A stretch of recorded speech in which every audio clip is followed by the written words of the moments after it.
მოგესალმებით, ეთერში ახალი ამბები 13 საათზე, მე ნინო სალუქვაძე ვარ.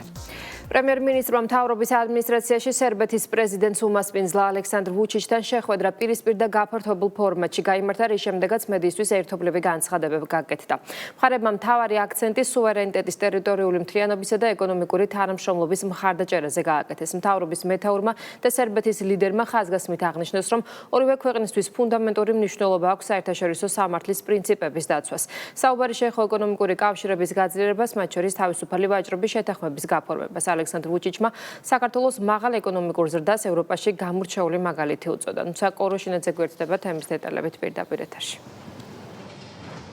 30 წლის განმავლობაში ეს არის პირველი საპრეზიდენტო ვიზიტი და როგორც მთავრობის მეთაურმა განმარტა, შეიძლება რომ ამ ვიზიტს გარდამტეხი ეწოდოს. თავდაპირველად მთავრობის ადმინისტრაციაში გაიმართა მთავრობის მეთაურისა და სერბეთის პრეზიდენტის პირისპირ შეხვედრა, ამის შემდეგ უკვე მათ გადაინაცვლეს გაფართოებულ ფორმატში შეხვედრაზე, რომელსაც სამთავრობო დელეგაციის წევრები ესწრებოდნენ. ამის შემდეგ კი უკვე გაკეთდა ერთობლივი განცხადებები. საკმაოდ ვრცელია იმ საკითხების ჩამონათვალი, რომელზეც ყურადღება გამახვილდა, მათ შორის გეტყვით, რომ ქვეყნებს შორის არსებული ურთიერთობები და ამ ურთიერთობების კიდევ უფრო მეტად გაღრმავება იყო ერთ-ერთი მთავარი საკითხი, როგორც პრემიერ-მინისტრმა განმარტა, საქართველოში სულ მალე გაიხსნება სერბეთის საელჩო, ეს კი ქვეყნებს შორის არსებულ ურთიერთობებს დამატებით იმპულსს შეძენს. გარდა ამისა, საუბარი შეეხო ეკონომიკურ თანამშრომლობას, იმ პარტნიორულ თანამშრომლობას, რომელიც საქართველოსა და სერბეთს გააჩნია და რომელიც წლიდან წლამდე მზარდი არის, მათ შორის მზარდი არის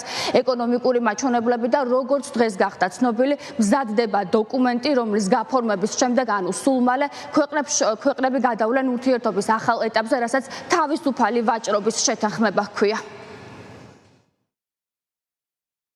დღეს, როდესაც თანამედროვე მსოფლიო პოლიტიკა განიცდის ლიდერების დეფიციტს, სერბეთს ყავს გამორჩეული ლიდერი, რომელიც მტკიცედ ზრუნავს საკუთარი ქვეყნის სუვერენიტეტისა და დამოუკიდებლობის დაცვაზე, გამტკიცებაზე და მაქსიმუმს აკეთებს სერბიის ხალხის კეთილდღეობისთვის. აქედან გამომდინარე, ჩვენთვის კიდევ ერთხელ გაიმერებ, რომ განსაკუთრებული პატივია მას ვინცლობდეთ დღეს ბატონ ალექსანდრ ვუჩიჩს, სერბეთის პრეზიდენტს. აღსანიშნავია, რომ ეს გახლავთ სერბული მხარის პირველი საპრეზიდენტო ვიზიტი ჩვენს ქვეყანაში, რაც შეიძლება შეფასდეს როგორც გარდამტეხი მნიშვნელობის მოვლენა ჩვენი ორმხრივი ურთიერთობებისთვის. დარწმუნებულია, რომ ეს ვიზიტი ახალ იმპულსს შესძენს ქართულ-სერბულ ურთიერთობებს, ამ ურთიერთობების შემდგომ გაღრმავებას ყველა მიმართულებით. საქართველოსა და სერბეთს შორის ურთიერთობები ემყარება მეგობრობის, ურთიერთპატივისცემისა და ხალხთა შორისი კავშირების ხანგრძლივ ტრადიციებს. გარდა ამისა, ჩვენს ქვეყნებს აკავშირებს მრავალსაუკუნოვანი ქრისტიანული მემკვიდრეობა და საერთო ფასეულობები. მე მინდა განსაკუთრებული მადლიერება გამოვხატო ბატონი პრეზიდენტის მიმართ საქართველოს სუვერენიტეტისა და ტერიტორიული მთლიანობის მტკიცე მხარდაჭერისთვის და ასევე კიდევ ერთხელ ხაზი მინდა გაუსვა იმ ფაქტს, რომ საქართველო ბუნებრივია, რა თქმა უნდა, არის სერბეთის რესპუბლიკის სუვერენიტეტისა და ტერიტორიული მთლიანობის ძალიან მტკიცე მხარდამჭერი. მე მოხარული ვარ, რომ დღეს გქონდა შეასრულება დეტალურად გვესაუბრა ორმხრივი თანამშრომლობის დღის წესრიგის საკვანძო საკითხებზე და განგვიხილა ჩვენი კავშირების თანამშრომლობის შემდგომი გაღრმავების პერსპექტივები. განსაკუთრებული ყურადღება დაუთმეთ პოლიტიკური დიალოგის მნიშვნელობას. სასიხარულოა, რომ ბოლო წლებში უმაღლესი დონის კონტაქტები უფრო ინტენსიური გახდა. უაღრესად მნიშვნელოვანი ნაბიჯია სერბეთის რესპუბლიკის გადაწყვეტილება თბილისში საელჩოს გახსნის შესახებ. დარწმუნებულია, რომ დიპლომატიური წარმომადგენლობა მნიშვნელოვნად შეუწყობს ხელს ქვეყნებს შორის თანამშრომლობის შემდგომ გამტკიცებას. ჩვენ ასევე შეხვედრაზე ვისაუბრეთ საოჯრო ეკონომიკურ და დარგობრივ თანამშრომლობაზეც. აღინიშნა, რომ ამ მიმართულებით არსებობს დიდი პოტენციალი, რომელიც სულად უნდა იქნეს ათვისებული. ამ თვალსაზრისით მისასალმებელია საქართველოს და სერბეთის საერთაშორისო შორის თავისუფალი ვაჭრობის შეთანხმებაზე მუშაობის მიმდინარე პროცესი.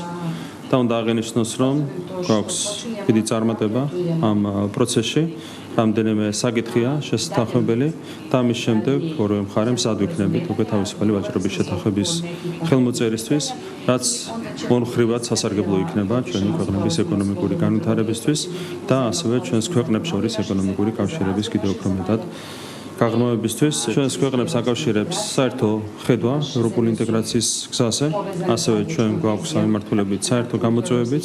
აქედან გამომდინარე ჩვენთვის უაღრესად მნიშვნელოვანია ამ საკითხთან დაკავშირებით ორმხრივად გამოცდილების გაზიარება და მჭიდრო კოორდინაცია. დარწმუნებული ვარ, დღევანდელი ვიზიტი და გამართული შეხვედრები მნიშვნელოვან წვლილს შეიტანა საქართველოს სერბეთის ურთიერთობების წინსვლაში და შექმნის ახალ შეესაბამებებს ჩვენი ხალხებისა და საერთო ინტერესების საკეთილდღეოდ. სერბეთის პრეზიდენტმა დღეს კიდევ ერთხელ პირადად დაუდასტურა საქართველოს მთავრობის მეთაურს, რომ სერბეთი პატივსცემს იმ პოლიტიკას, რომელსაც ხელისუფლება ატარებს. ალექსანდრ ვუჩიჩის განცხადებით 2012 წლის შემდეგ საქართველოს აქვს შთამბეჭდავი შედეგები, რომელიც ხელისუფლების ბალანსზე არის. გარდა ამისა, საუბარი შეეხო საქართველოს ეკონომიკურ მაჩვენებლებს. მისი განცხადებით, საქართველოს ეკონომიკური მაჩვენებლები სალიდერო პოზიციაზეა და როგორც ალექსანდრ ვუჩიჩმა განაცხადა, ციტირებ, ვერ ვიტყოდი რომ შურს, ეს ცუდი სიტყვაა, თუმცა სურს საქართველოს მსგავსი წარმატება ჰქონდეს ჩემს ქვეყანასაც.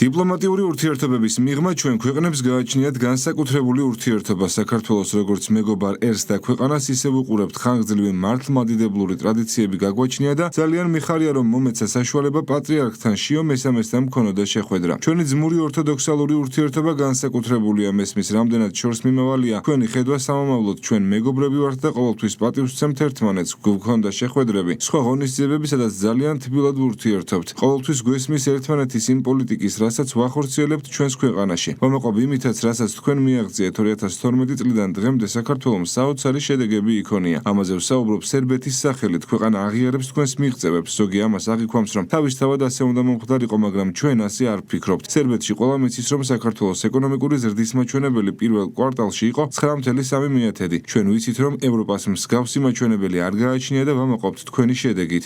უკვე ვხედავთ საქართველოში რამხელა წინსვლა და რა ტემპი აქვს საქართველოს განვითარებას. დასავლეთ ევროპაში ასეთი ტენდენცია რომ არსებობდეს, ასეთი ტემპი რომ იყოს ეკონომიკური განვითარების საოცარი იქნებოდა. მე ვამაყობ იმით, რაც ხდება საქართველოში. ძალიან მიხარია თქვენი მიღწევები და ბევრს ვსწავლობ თქვენგან. 12% იყო ზრდის მაჩვენებელი მშენებლობის დარგში საქართველოში, ესეც განსაკუთრებული მაჩვენებელია. ტურიზმშიც ძალიან მაღალი იყო ზრდის მაჩვენებელი. ჩვენ ვხედავთ, რა შეიძლება ვისწავლოთ თქვენგან. მადლობას ვუხდი საქართველოს ეროვნული პოზიციის, ტერიტორიული მთლიანობის, სუვერენიტეტის დაცვის კუთხით. ბევრი ქვეყანაა მსოფლიოში, რომელიც გაკვირდებათ, ძალიან ყურადღებით სწავლობს საქართველოში არსებულ მიდგომებს და ისინი ცდილობენ, რომ გაუმჯობესდნენ. პირველ კვარტალში 36.4% იყო ორმხრივი ვაჭრობის მიმართულებით ზრდა, სერვისები, ტურიზმი. ამ მიმართულებით ჩვენ გვაქვს წინსვლა, იმიტომ რომ პირდაპირ ფრენები არსებობს და ეს მაჩვენებელი იზრდება. ბუნებრივია სერბი ტურისტების საფუძველზე. მე ვისურვებდი, რომ ბევრი ქართველი ტურისტი ჩამოვიდეს სერბეთში. თბილისში ჩამოსვლა არის ბედნიერება და ველი რომ ქართველი ბიზნესმენები ჩამოვლენ სერბეთში და ნახავენ იმ შესაძლებლობებს, რაც არსებობს ქვეყანაში.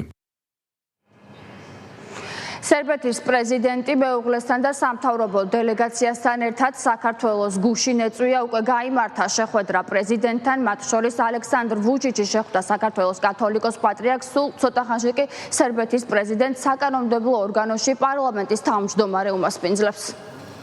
მთავრობის ადმინისტრაციიდან ნუშანუცა კოროშინაძე საუბრობდა პირდაპირ ეთერში. ევროკავშირის მომავალ წევრობისთვის ხმის უფლების შეზღუდვის ინიციატივას, რომელსაც ბრიუსელში განიხილავენ, პარლამენტის თავმჯდომარე გამოეხმაურა. შალვა პაპუაშვილის თქმით, ამ იდეის განხორციელების შემთხვევაში ეს აღარ იქნება ის კავშირი, რომლის წევრობაზეც საქართველო 4 წლის წინ განცხადი შეიტანა და არც ამგვარი კავშირის წევრობისკენ სწრაფვა არის ის, რაც საქართველოს კონსტიტუციის 78 მუხლში წერია. საკანონმდებლო ორგანოს სპიკერი განმარტავს, რომ თუკი ევროკავშირის წევრი პოსტსაბჭოთა ქვეყნები ამგვარ ცვლილებას დაუშვებენ, გამოვა რომ მათ პრობლემა არა საბჭოთა კავშირთან ჰქონიათ, არამედ იმასთან, თუ ვინ დომინირებს ამგვარ კავშირს. გუშინ გაფართოების საკითხებში ევროკომისარმა მარტაკოსმა აღნიშნა, რომ ევროკავშირში განიხილება იდეა, რომლის მიხედვითაც ევროკავშირის მომავალ წევრებს არ ექნებათ იგივე ხმის უფლება, როგორიც აქვთ მოქმედ წევრებს. ამავე დროს ეს იმას გულისხმობს, რომ წევრობის ეტაპზე გადასვლის შემდეგ საქართველოს ისევე როგორც სხვა ახალ წევრ სახელმწიფოებს კვლავ ევროკავშირის სხვა წევრების მსგავსი ვალდებულებები ექნება, თუმცა უფლებრივად მათთან თანასწორი არ იქნება. პრაქტიკაში ეს ნიშნავს, რომ ევროკავშირს შეიძლება საქართველოს ეროვნული ინტერესებისთვის არსებითი დაახლოებითი მნიშვნელობის მქონე საკითხებზე გადაწყვეტილებები საქართველოს გარეშე მიიღოს. ასეთ მომენტში ბევრს ალბათ გაახსენდება ბრიუსელის მიერ ხშირად გამეორებული ფრაზა არანაირი გადაწყვეტილება უკრაინაზე, უკრაინის გარეშე. ევროკავშირში განხილული იდეა სწორედ ამ მიდგომის გაუქმება არა მხოლოდ უკრაინის, არამედ ყველა კანდიდატი ქვეყნის მიმართ. ეს უკრაინელებმაც კარგად დაინახეს და განაცხადეს, რომ მეორე ხარისხოვან წევრობას არ დათანხმდებიან. ამგვარი ტენდენციები აჩვენებს, რომ ევროკავშირის პლაკატურ ფრაზას ერთიანობა მრავალფეროვნებაში პრაქტიკაში სულ უფრო მეტად ანაცვლებს ლოზუნგი არ გადაუხვიო გენერალურ ხაზს, რაც იმას ნიშნავს, რომ კლუბში მხოლოდ იმ შემთხვევაში მიგიღებენ თუ შენი ხმა მხოლოდ დეკორატიულ ფუნქციას შეასრულებს. მართლაც, ასეთი მიდგომა ხომ კიდევ უფრო გაამარტივებს გადაწყვეტილებების მიღებას, აღარ იქნება საჭირო რთული დისკუსიები, განსხვავებული პოზიციები და დემოკრატიის ის ნაწილი, რომელიც განსხვავებულ აზრს გულისხმობს. ევროკავშირი ყოველთვის იყო წესებზე დაფუძნებული პროექტი, რაც გულისხმობს, რომ ყველა წევრი ამ წესების წინაშე თანასწორია. ბრიუსელის იდეა მოახდინოს ქვეყნების უფლებრივი სეგრეგაცია რადიკალურად ცვლის ევროკავშირის ამ ფუძემდებლურ პრინციპს და მას თანაბარ ერთა კავშირიდან პირველ ხარისხოვან და მეორე ხარისხოვან ერთა კავშირად აქცევს. ამიტომ ერთი რამ აქვე უნდა ითქვას მკაფიოდ. ამ იდეის განხორციელების შემთხვევაში ეს აღარ იქნება ის კავშირი, რომლის წევრობაზეც საქართველომ 4 წლის წინ განაცხადი შეიტანა და აღარც ამგვარი კავშირის წევრობისგან სწრაფო არის ის, რაც საქართველოს კონსტიტუციის 78 მუხლში წერია. საქართველოს უკვე აქვს ნომინალური და უთანასწორო კავშირის წევრობის 70 წლიანი გამოცდილება, რომლის გამეორებასაც ჩვენ არ ვაპირებთ. თუ კი ევროკავშირის წევრი პოსტსაბჭოთა ქვეყნები ამგვარ ცვლილებას დაუშვებენ, გამოვა რომ მათ პრობლემა არა საბჭოთა კავშირთან ჰქონიათ, არამედ იმასთან, თუ ვინ დომინირებს ამგვარ კავშირში. მომავალი წევრი ქვეყნებისთვის ვეტოს უფლების შეზღუდვა კრიტიკის საგანია თბილისში. სახელმწიფო გუნდში ამბობენ, რომ ბრიუსელი ევროკავშირის სეგრეგაციას ცდილობს და კონკრეტულ ქვეყნებს ფუნდამენტურ უფლებას უზღუდავს, რაც ეროვნულ ინტერესებს ეწინააღმდეგება. ოპოზიციაში კი კითხვას თავს არიდებენ და საკითხს კვლავ საქართველოს ხელისუფლებაზე თავდასხმებისთვის იყენებენ. არის თუ არა ეს წინააღმდეგობაში ევროკავშირის დამფუძნებლო პრინციპებთან? ის რაც ხდება დღეს ევროკავშირთან დაკავშირებით, ჩვენს ქვეყანასთან დაკავშირებით, ნიშნავს იმას, რომ ჩვენი ქვეყანა, ჩვენი საზოგადოება აი ამ მომენტამდე რჩება ევროკავშირის მიღმა. სამართლიანი ხარა ეს არ ზიანდება მათი ეროვნული ინტერესი, უკვე გითხარით ამასთან დაკავშირებით, სამაგიეროდ ზიანდება ჩვენი ქვეყნის ინტერესი, რადგან ოცნებამ ჩვენი ქვეყანა დატოვა ევროკავშირის მიღმა. ზიარებს თუ არ იზიარებს და რატომ? ამ მოლაპარაკებების გახსნით უკრაინის მიმართ და მოლდოვას მიმართ ცხადია გათვალისწინებული არის მათი ეროვნული ინტერესები. მარტეკოსის ამ განცხადებას იზიარებს და რატომ? აი როგორ ვთქვათ მიზეზი. საბოლოო ჯამში რა გადაწყვეტილებები იქნება მიღებული, ალბათ თქვენც და საზოგადოებაც უნდა დაელოდოს ამ ყველაფერს. ვეტო არ არის უბრალოდ ხმაურიანი განცხადება, ეს არის წევრი სახელმწიფოს უფლება, რომ სხვა სახელმწიფოების მხრიდან მიღებული თუ მხარდაჭერილი გადაწყვეტილება, რომელიც შესაძლოა შენს ეროვნულ ინტერესებს ან ზოგადად შენს ხედვებს, როგორც სახელმწიფოს ხედვებს ეწინააღმდეგებოდეს, შენთვის იყოს მიუღებელი და ამ შენი უარით რაღაც ფორმით შეაჩერო ეს გადაწყვეტილება. ამიტომ როგორც ხედავთ, ახალ მიღებული წევრების კიდევ უფრო და უფრო მეტად შევიწროებას ვადევნებთ თვალს, გარდა იმისა, რომ ფიზიკურად არც არის ცნობილი, როდის გაფართოვდება ევროკავშირი და როდის მიეცემათ კანდიდატ სახელმწიფოებს თუ სხვებს გაწევრიანების საშუალება, როგორც ხედავთ, ახლა ისინი სეგრეგირებულ ევროკავშირს ქმნიან, სადღაც რაღაც ნაწილი არის უფლებით და კონკრეტული პრივილეგიებით, ხოლო მეორე ნაწილი არის სრულიად უუფლებო, თუმცა აქვთ უამრავი ვალდებულება. დონალდ ტრამპი ემანუელ მაკრონს ფრანგულ ღვინოზე 100%-იანი ტარიფების დაწესებით ემუქრება. იმ შემთხვევაში, თუ პარიზი ამერიკული ტექნოლოგიური კომპანიებისთვის ციფრულ გადასახადს არ გაუქმებს. მაკრონი ტრამპის ამ განცხადებას საფრანგეთის შიდა საქმეებში ჩარევის მცდელობა დაფასებს და აცხადებს, რომ ციფრული გადასახადი მათკანთი კანონმდებლობის ნაწილია და ვაშინგტონის გადასაწყვეტი არ არის, რა კანონები იქნებათ ევროპელებს და ფრანგებს. ემანუელ მაკრონის პოზიცია თბილისში პარიზის ორმაგი სტანდარტის მურიგ მაგალითად შეფასდა. მართულ გუნდში აცხადებენ, რომ თუ ევროპელი ლიდერები საკუთარი სუვერენული გადაწყვეტილებების დაცვას კანონიერად მიჩნევენ, თავადაც იმავე პრინციპებით უნდა მოქმედებდნენ. ქართული ოცნების წევრების თქმით, არც ევროპის და არც სხვა გარე ძალების გადასაწყვეტია, რა კანონები ექნებათ ქართველებს.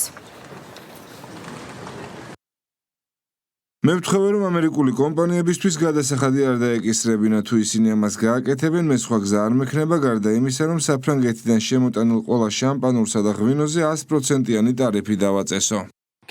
ეს ციფრული გადასახადი ევროპელებმა დააწესეს, რამდენიმე ქვეყანამ დანერგა. ეს ჩვენი კანონმდებლობის ნაწილია. ამერიკის შეერთებული შტატები არ წყვეტს არც ევროპელების, არც ფრანგების კანონმდებლობის საკითხებს. ამერიკის შეერთებული შტატების გადასაწყვეტი არ არის, რა კანონები გვექნება ევროპელებსა და ფრანგებს, თქვა საფრანგეთის პრეზიდენტმა მას შემდეგ, რაც საქართველოს გამჭვირვალობის კანონის მესამე მუხლის მეოთხე პუნქტი დაუწუნა. როცა სხვა ქვეყნებს სიტყვით თანასწორობაზე ელაპარაკები საქმით კი მეორე ხარისხოვნად მიიჩნევ, ყოველთვისაა რისკი თავადაც ასე მოგექცნენ. არც ევროპის გადასაწყვეტი არ არის, რა კანონები გვექნება ქართველებს. საფრანგეთის პრეზიდენტმა ხმა მოიღო და განაცხადა, რომ ამერიკა ვერ უკარნახებს საფრანგეთს, როგორი კანონები მიიღონ და როგორი პოლიტიკა შეიმუშავონ, როგორი სასტიკია კარმა, როდესაც თავად მათ შორის ევროკავშირის ლიდერები საქართველოს მიუთითებდნენ, როგორი კანონები უნდა გქონოდა და გვაკრიტიკებდნენ თუნდაც გამჭვირვალობის კანონის მიღების პროცესში. რუმინულ არაკომერციულ ორგანიზაციებს დაფინანსების წყაროების გამჟღავნების ვალდებულება ექნებათ. რუმინეთის სენატმა დაამტკიცა კანონპროექტი, რომელიც 5,000 ლეიზე მეტი შემოსავლის შემთხვევაში ასოციაციები, ფონდები და ფედერაციები ვალდებულები იქნებიან დეკლარაცია წარადგინონ წინა წლის ყველა შემოსავლისა და დაფინანსების წყაროების შესახებ ფიზიკური პირების ყველა საიდენტიფიკაციო მონაცემების მითითებით. იმ შემთხვევაში, თუ ორგანიზაცია დეკლარაციას არ წარადგენს, მას საქმიანობა შეუჩერდება, ხოლო შეუსაბამობა თუ 1 წელზე მეტხანს გაგრძელდება, ავტომატურად გამოიწვევს ასოციაციის ან ფონდის საქმიანობის გაუქმებას. კანონპროექტს მხარი 75 სენატორმა დაუჭირა, დოკუმენტი განსახილველად დეპუტატთა პალატას გადაეცა. ქართული ოცნების ახალგაზრდული ორგანიზაციის დელეგაციის ვიზიტი აზერბაიჯანში დასრულდა. ორგანიზაციის თავმჯდომარე ვარლამ ლიპარტელიანი და ბორდის წევრები შუშაში გამართულ საერთაშორისო კონფერენციას დაესწრნენ, რომელიც სამხრეთ კავკასიაში მშვიდობის მნიშვნელობას მიეძღვნა. ვარლამ ლიპარტელიანმა პანელურ დისკუსიაში სიტყვით გამოსვლისას ყურადღება საქართველოს ოკუპირებული რეგიონების მოსახლეობის პრობლემებზე გაამახვილა. ახალგაზრდული ორგანიზაციის ხელმძღვანელმა ხაზი გაუსვა ქვეყნის ტერიტორიული მთლიანობის მშვიდობიანი გზით აღდგენის შესაძლებლობას. ქართული ოცნების ახალგაზრდული ორგანიზაციის თავმჯდომარე დელეგაციასთან შუშაში აზერბაიჯანელი კოლეგის მიწვევით იმყოფებოდა. კონფერენცია ყოველწლიურია და სულ უფრო მეტი ქვეყანა მონაწილეობს აზიიდან და ევროპიდან. გვაქვს დიალოგი, დისკუსია, წლევანდელი კონფერენცია განსაკუთრებულია, რადგან მონაწილეობას იღებენ ჩვენი მეგობრები საქართველოდან. ქართული ოცნების ახალგაზრდული ორგანიზაციიდან ჩვენ გასულ წელს გავაფორმეთ თანამშრომლობის მემორანდუმი. ქართულ ოცნებასთან რაც საშუალებას გვაძლევს გავაღრმავოთ მეგობრული ურთიერთობები. შეხვედრა შეეხებოდა პოსტკონფლიქტურ პრობლემებთან დაკავშირებით იყო საუბარი, პოსტკონფლიქტური ზიანის გამოწვევის შემდეგ ამ ყველაფრის აღდგენასთან დაკავშირებით უმნიშვნელოვანესი შეხვედრა გამოვიდა. ჩვენ ვისაუბრეთ ჩვენს ოკუპირებულ ტერიტორიებზე, ვიცით რომ საქართველოს ტერიტორიების 20% ოკუპირებულია და მე დარწმუნებული ვარ ნაბიჯ-ნაბიჯ, რა თქმა უნდა მშვიდობიანი გზით ჩვენ აუცილებლად შევძლებთ ჩვენი ქვეყნის გაერთიანებას და ოკუპირებული ტერიტორიების დაბრუნებას. მიუხედავად მიღწეული პროგრესისა, საქართველოს დღესაც კვლავ არაერთი გამოწვევის წინაშე დგას პოსტკონფლიქტური რეკონსტრუქციისა და განვითარების მიმართულებით, თუმცა მნიშვნელოვანი არის, რომ ჩვენი მიზანი არის ერთადერთი და უმთავრესი და ეს გახოლთ ჩვენი ტერიტორიების მშვიდობიანი დეოკუპაცია და ასევე ძალიან ღირსეული საცხოვრებელი გარემოსა და პირობების შექმნა ჩვენი თანამოქალაქეებისათვის. სესიების ფარგლებში გაჟღერდა ისეთი მნიშვნელოვანი საკითხები, როგორიც არის მშვიდობის მშენებლობა და პოსტკონფლიქტური რეკონსტრუქცია. აღნიშნულ სესიაში განსაკუთრებული როლი ჰქონდა საქართველოს, რადგან ჩვენ ვართ სახელმწიფო, რომელმაც არაერთი კონფლიქტი გამოიარა, ძალიან კარგად გვესმის მშვიდობის მნიშვნელობა და მისი შენარჩუნების ფასით სამავდროულად. დღეს საქართველოში იმყოფება ჩემი პრეზიდენტი, ჩემი ქვეყნის პრეზიდენტი ბატონი ალექსანდრ ვუჩიჩი თავის მეუღლესთან ერთად. საქართველოსა და სერბეთს აკავშირებს მრავალწლიანი მეგობრობა, ტრადიციული მეგობრობა. ჩვენი ეკლესიები ძალიან დაკავშირებულები არიან და თანამშრომლობენ და რა თქმა უნდა, თუ დაკავშირებულები ვართ ტრადიციით, ისტორიითა და სარწმუნოებით, ეს კიდევ უფრო აერთიანებს საქართველოსა და სერბეთის რესპუბლიკას. ამიტომ ორი ხალხის დაკავშირებულობა ძალიან დიდია, ჩვენ ძმური ხალხები ვართ, ისტორიულად ძმური და ის რაც სიამაყის საგანია, რომ პრეზიდენტი ალექსანდრ ვუჩიჩი დღეს ძმურ მეგობრულ ქვეყანაში ჩამოვიდა. ამიტომ ის რასაც ველოდებით არის თბილისი. შესაძლოა გეოგრაფიულად არც ისე ახლოსაა სერბეთის რესპუბლიკასთან, მაგრამ შორსაც არ არის, როცა საქმე მეგობრებსა და ძმურ ურთიერთობებს ეხება. ეკონომიკური თანამშრომლობა ასევე შესანიშნავია, ორმხრივი თანამშრომლობა ასევე შესანიშნავია და ის რაც შემიძლია ვთქვა სწორედ პრეზიდენტ ალექსანდრ ვუჩიჩის ვიზიტი ხელს შეუწყობს და კიდევ უფრო გააუმჯობესებს ურთიერთობებს საქართველოსა და სერბეთის რესპუბლიკას შორის. ცენტრალური საარჩევნო კომისია სახელმწიფო აუდიტის ანგარიშთან დაკავშირებით გავრცელებულ ბრალდებებს манипуляციურად მიიჩნევს და აცხადებს, რომ დოკუმენტი არ მიუთითებს არსებით კანონდარღვევაზე, არა მიზნობრივ ხარჯვაზე. საარჩევნო ადმინისტრაციაში აცხადებენ, რომ კონკრეტული დაინტერესებული მხარეები დოკუმენტს უწყების დისკრედიტაციისთვის იყენებენ და საზოგადოებაში არაზუსტ ინტერპრეტაციებს ავრცელებენ. უწყებაში განმარტავენ, რომ კონკრეტული პირები ცდილობენ საკითხის წარმოაჩინონ, თითქოს შესყიდვები, ინვენტარიზაცია და დანამატების გაცემა დარღვევებით ხდებოდა. CESCO-ში აცხადებენ, რომ სახელმწიფო აუდიტის სამსახურმა რეკომენდაციები თითქმის 100%-ით შეასრულა. გამოქვეყნებულ ანგარიშში საუბარი არ არის რაიმე არსებით კანონდარღვევაზე, ფინანსური სახსრების არამიზნობრივ ხარჯვაზე ან სხვა სახის გადაცდომაზე, რომელიც კითხვის ნიშნის ქვეშ დააყენებდა CESCO საქმიანობის კანონიერებას და კეთილსინდისიერებას. ყველა საკითხთან დაკავშირებით შესაბამისი ახსნა განმარტება უწყებას წარდგენილი აქვს აუდიტის სამსახურში, ხოლო მიღებული 7 რეკომენდაციიდან 6 უკვე შესრულდა. ერთი კი შესრულების პროცესშია და ატვირთულია აუდიტის სამსახურის შესაბამის ონლაინ პლატფორმაზე. ეს კიდევ ერთხელ ადასტურებს, რომ საარჩევნო ადმინისტრაცია პასუხისმგებლობით ეკიდება აუდიტის თითოეულ რეკომენდაციას და მუდმივად მუშაობს საკუთარი საქმიანობის გაუმჯობესებაზე. შინაგან საქმეთა მინისტრმა მოადგილესთან ერთად მესტიის პოლიციის რაიონულ სამმართველოში სამუშაო შეხვედრა გამართა. უწყების ხელმძღვანელობამ ადგილობრივი სამართალდამცავებისგან კრიმინალთან ბრძოლისა და პრევენციული ღონისძიებების შესახებ დეტალური ინფორმაცია მოისმინა. შეხვედრის ერთ-ერთი მთავარი თემა ენერგორესურსების უკანონო გამოყენება იყო. ცნობილი გახდა, რომ სპეციალური საგამოძიებო მოქმედებების შედეგად პოლიციამ მესტიაში უკვე 330 ეგრეთ წოდებული მაინერი ამოიღო. ვიზიტის ფარგლებში მინისტრი ადგილზე მოქმედ სხვადასხვა საპოლიციო და სამშობლო დანაყოფებსაც ესტუმრა.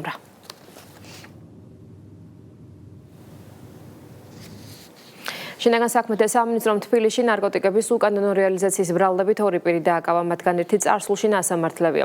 სამართალდამცველებმა მოსამართლის განჩინების საფუძველზე რამდენჯერმე განახორციელეს ნარკოტიკების საკონტროლო შესყიდვა და პროცესი ფარულად ჩაწერეს. ბრალდებულების ჩხრეკისას ამოღებულია გასაყიდად გამზადებული ნარკოტიკული საშუალებები და სავარაუდოდ რეალიზაციის შედეგად მიღებული ფული. დანაშაული 20 წლამდეან უვადო თავისუფლების აღკვეთას ითვალისწინებს. მიგრაციის დეპარტამენტის თანამშრომლებმა უცხო ქვეყნის 94 მოქალაქე საქართველოდან გააძევეს. ქვეყანა დაატოვებინეს თურქეთის, რუსეთის, თურქმენეთის, ინდოეთის, აზერბაიჯანის, პაკისტანის და სხვა სახელმწიფოების მოქალაქეებს. მოქმედი კანონმდებლობის შესაბამისად გაძევებულ პირებს ქვეყანაში შემოსვლის აკრძალვა დაუწესდათ.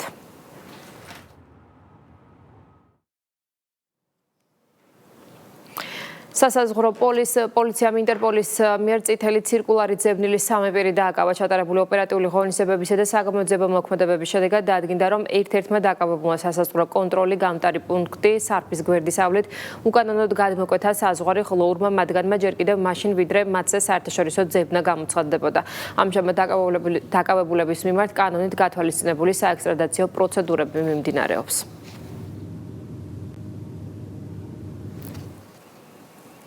მსხვილი ინფრასტრუქტურული პროექტების გავლენა ქვეყნის ეკონომიკურ განვითარებაზე. თემას მიეძღვნა ბიზნეს ფორუმი, რომელშიც ინფრასტრუქტურის მინისტრმა მიიღო მონაწილეობა. უწყების ხელმძღვანელმა შეკრებილებს სამინისტროს მიერ დაგეგმილი და მიმდინარე სტრატეგიული პროექტები გააცნო.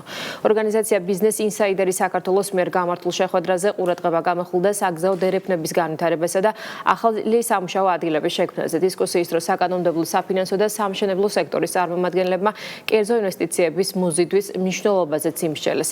ფორუმს საკანონმდებლო საინვესტიციო, საფინანსო და სამშენებლო სექტორის წარმომადგენლები ესწრებოდნენ. მნიშვნელოვანი არის ყველა მსგავს ფორმატში მონაწილეობა, გამომდინარე იქიდან, რომ ერთი მხრივ ყოველთვის ვიყენებთ ამ ფორმატს იმისთვის, რომ ჩვენი პოზიციები გავაცნოთ საზოგადოებას, დაინტერესებულ პირებს და ასევე მნიშვნელოვანი არის გავიგოთ ის საჭიროებები, რაც კერძო სექტორს აქვს. ასე გაესვა იმ ინფრასტრუქტურულ პროექტებს, რომელიც მშენებლობაც იგეგმება, აქ მხედველობაში გვაქვს ჩქაროსნული მაგისტრალის დასრულება, ასევე მხედველობაში გვაქვს ანაკლიის პორტის მშენებლობა, ახალი აეროპორტის მშენებლობა და ხაზი გაესვა, რომ აღნიშნული პროექტები მნიშვნელოვნად ხელშეუწყოს საქართველოს როგორც შუა დერეფნის ფუნქციის კიდევ უფრო გაძლიერებას და იმ 2 დიდი და მნიშვნელოვანი ეკონომიკური სივრცეს შორის, რომელიც არის ჩინეთი და ევროკავშირის. აღმოაჩინეს საქართველოს ტურისტული და კულტურული პერსპექტივა. ამ სახელწოდებით მადრიდში გაეროს ტურიზმის ორგანიზაციის სათავო ოფისში ღონისძიება გაიმართა დიპლომატიური კორპუსისა და საერთაშორისო ორგანიზაციის წარმომადგენლებს საქართველოს ტურისტული შესაძლებლობები, კულტურული მემკვიდრეობა, ტრადიციები და გასტრონომია გააცნეს. ღონისძიების ფარგლებში საქართველოს ტურისტული პოტენციალის პრეზენტაციაზე ყურადღება გამახვილდა ქვეყნის მრავალფეროვან ტურისტულ პროდუქტებზე, 4-ვე სეზონზე ხელმისაწვდომობის გამოცდილებებსა და საქართველოს მზარდ როლზე საერთაშორისო ტურისტულ რუკაზე. ვისაუბრეთ კონკრეტულ პროექტებზე, კონკრეტულ ღონისძიებებზე და ჩართულობაზე საქართველოსი, როგორც ერთ-ერთი გამოჩენილი ტურისტული, ასე ვთქვათ, განვითარების ქვეყნისა, გლობალურ ტურიზმის გამოწვევების სხვადასხვა საკითხების, როგორც სამუშაო ჯგუფებში, ასევე კონფერენციებში. ვისაუბრეთ ერთობლივ პროექტებზე, სამომავლოდ ერთობლივ პროექტებზე ხაზი გაესვა გენერალური მდივნის ვიზიტს საქართველოში, ჩვენს ქვეყანაში. მოგვიანებით შედგა მიღება, სადაც სხვადასხვა ქვეყნების ელჩები იყვნენ სტუმრად მოსულები, სადაც რა თქმა უნდა შედგა, ასე ვთქვათ, ქართული ტურისტული მიმართულების პრეზენტაცია. შესაძლებლობა მოგვეცა კიდევ ერთხელ მორიგჯერზე გაგვეკეთებინა ქართული ტურიზმის პოპულარიზაცია, ასევე ქართული სამზარეულოსი. დაიგეგმა საკმაოდ საინტერესო შემდგომი თანამშრომლობის პერსპექტივები. როცა აფხაზეთში დაუბრუნდები განათლების მინისტრმა სასკოლო კონკურსის გამარჯვებული მოსწავლეები დააჯილდოვა. გივი მიქანაძემ ყურადღება საგანმანათლებლო ინიციატივების მნიშვნელობაზე გაამახვილა, რომელიც ხელს უწყობს აფხაზეთის შესახებ ცნობიერების ამაღლებას, მშვიდობიან თანაცხოვრებაზე დაფუძნებული მომავლის ხედვის ჩამოყალიბებას და ახალგაზრდების აქტიურ ჩართულობას. კონკურსში მონაწილეობა 400-მდე საჯარო და კერძო სკოლის 2500-ზე მეტმა მოსწავლემ მიიღო, რომლებმაც 1270 ნაშრომი შექმნეს. ღონისძიებას აღმასრულებელი და საკანონმდებლო ხელისუფლების წარმომადგენლები, ასევე სასულიერო პირები და მიწვეული სტუმრები დაესწრნენ. კათოლიკოს პატრიარქ ილია მეორემ ჯერ კიდევ სიცოცხლეში დააწესა აფხაზეთობა და რომელიც ყოველწლიურად 23 მაისს აღინიშნება და მნიშვნელოვანია იმ კონტექსტში, რომ ჩვენს ახალგაზრდა თაობას ჰქონდეს უფრო მეტი ინფორმაცია და წარმოდგენა იმ ისტორიული ბმის შესახებ, რომელიც ყოველთვის არსებობდა, დღესაც არსებობს და მომავალშიც იქნება. საკონკურსო თემატიკის ფარგლებში იმ ახალგაზრდებმა, რომლებსაც არც უცხოვრია აფხაზეთში, წარმოადგინეს იმ ღირებულებებითა და ემოციებით გამსჭვალული ნაზრები, რაც ეფუძნება მშვიდობისა და ნდობის მშენებლობის გზაზე ჩვენი საერთო მომავლის რწმენას. ახალგაზრდებმა, მოსწავლეებმა თავისი აზრი, თავისი ემოციები გადმოგვცეს და ძალიან ემოციური დღე იყო ჩემთვის პირადად. უმნიშვნელოვანესია მეტად ისმოდეს აფხაზეთის ხმა ჩვენ საზოგადოებაში. შერიგებისა და სამოქალაქო თანასწორობის საკითხებში სახელმწიფო მინისტრი თეახრედიანი ჩინეთის სახალხო რესპუბლიკის ეთნიკურ საკითხთა ეროვნული კომისიის კომისარს შეხვდა. მაღალი დონის ვიზიტი ორ ქვეყანას შორის ყოვლისმომცველი თანამშრომლობის განვითარებას ემსახურება. ოფიციალურ შეხვედრაზე მხარეებმა სამომავლო პრიორიტეტები და ერთობლივი გეგმები განიხილეს. ჩინეთის დელეგაცია ვიზიტის ფარგლებში შეხვედრებს საქართველოს აღმასრულებელი და საკანონმდებლო ხელისუფლების სხვა წარმომადგენლებთანაც გამართავს. საქართველოს პარაოლიმპიური კომიტეტი მურიგ საერთაშორისო აღიარებას იღებს. საერთაშორისო პარალიმპიური კომიტეტის მმართველი საბჭოს წევრი ფერნანდო რიანო რატი იონათამიშვილს გაეროს შშმ პირთა უფლებების კონვენციის სესიაზე წარმატებულ მონაწილეობას ულოცავს. წერილში განსაკუთრებულ ყურადღებას ამახვილებს ნიუ-იორკში გამართულ ღონისძიებაზე, სადაც დოკუმენტური ფილმის განუსაზღვრელი შესაძლებლობების პრეზენტაცია მოეწყო. ფილმი ფონდი ქართულსა და ბიძინა ივანიშვილის მხარდაჭერით მომზადდა. ფერნანდო რიანოს თქმით, ნიუ-იორკიდან ქართულ დელეგაციის შთამბეჭდავ გამოსვლაზე უამრავი დადებითი გამოხმაურება შევიდა.